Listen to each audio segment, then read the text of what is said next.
In this video we will discuss about the relation between real depth and apparent depth in case of refraction. Okay, suppose here we have a vessel where some water is taken, water or any transparent liquid. So what happened is, we know that the density of water, the optical density of water as compared to air is more, so water will be considered as a denser medium and air will be considered as a rarer medium. Okay, so here you can see that this one is the denser medium, D, that is water, R is the rarer medium, that is air. So when light ray moves from denser to rarer medium, we know that it shifts away from the normal. So this red dotted line, this is the normal, so it is shifting away from the normal, this one. Okay, now when a person, and basically this light ray, it is coming out from a certain object. Suppose a coin is placed at the bottom and this light is coming from the coin like this, and then due to change in medium it is going this side. So if a person notices this coin from somewhere here, suppose this is the E, means it is the eye position of the person. Now if the person looks at the coin, as we know that our line of vision is always a straight line, always in a straight line, so the person cannot see this coin since it is, the light ray is not straight to the coin.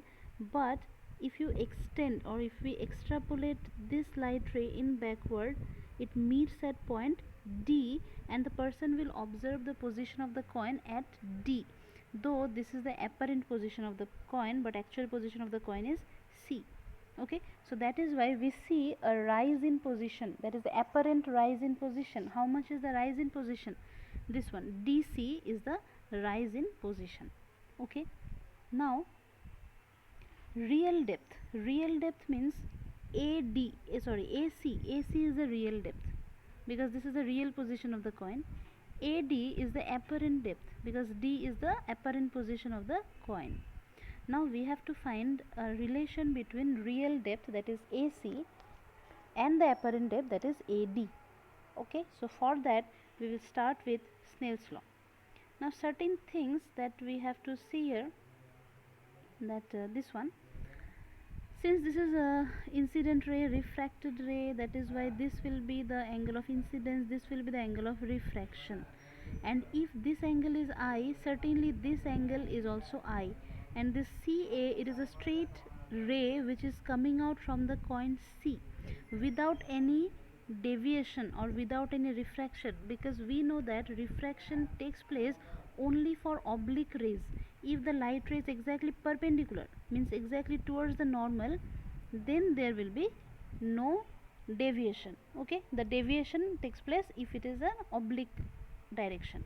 So anyways, here this is angle I and this is also angle I. In the same way, if we consider that just a second, this one, this is angle R, angle of refraction, so this is also angle R. Okay, from the geometry. Now we will establish a relation between real depth with the apparent depth. So for that we'll start with Snell's law.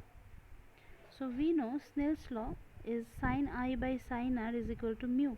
Now this mu means it is the refractive index of the second medium with respect to the first one.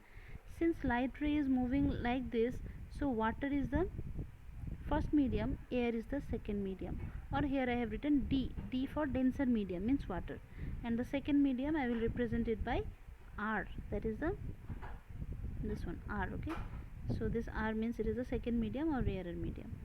So that is why it should be, generally we write mu 2 1, so 2 1 means it is RD, R is 2, D is 1. Okay, now for small angles, sine of any angle can be approximately equal to 10 of that angle for small angles. So that is why sin I by sin R is replaced by 10I by 10R, and this is mu RD. This implies 10I. If I consider triangle ABC, then 10I is this angle, so 10I is perpendicular by base. Perpendicular is AB, base is AC, so we will write AB by AC.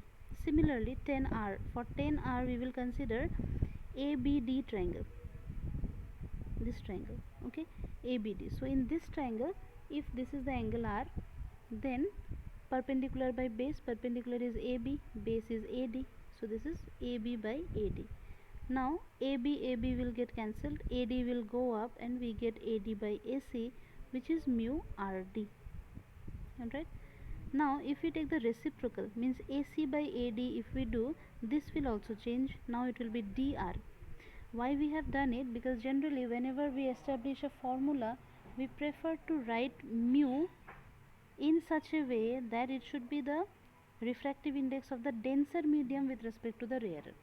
If I keep it like mu RD, that is also correct, but that will not be the standard form. In standard form we generally write mu DR, denser with respect to the rarer. So that is why we have taken the reciprocal. So as we take the reciprocal, this will become AC by AD.